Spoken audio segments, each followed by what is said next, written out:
היי, אני מיכל. אני פעם ראשונה בסדנה הזו של כרמל בהט.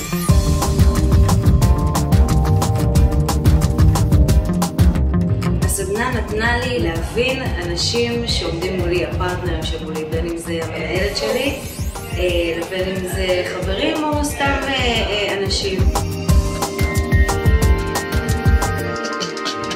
סדנה נהדרת כדי להכיר את עצמנו, כדי להכיר איך לדבר עם האנשים. צריך ללמוד את זה עוד.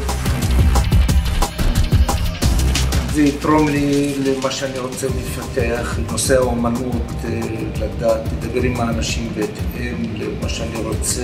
סדנה חובה לכל בן אדם שעובד עם אנשים, אם זה אנשים שהוא מנהל, אנשים שמנהלים אותו, קולגות.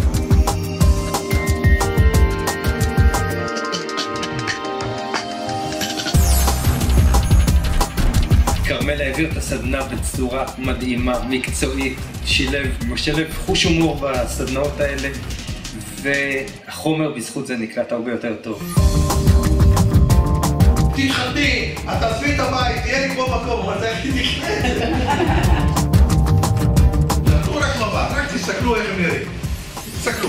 הם לא נראים לכם היחידה לשיפוט מהיר, ברצינות.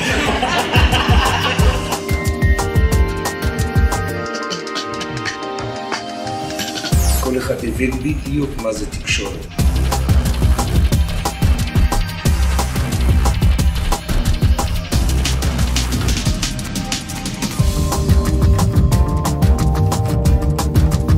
אני ממליצה באמת לבוא, להכיר קודם כל את האיש המדהים הזה, כרמל בהט. מה שזה תורם לי, אני מן הסתם רוצה שגם החברים יקבלו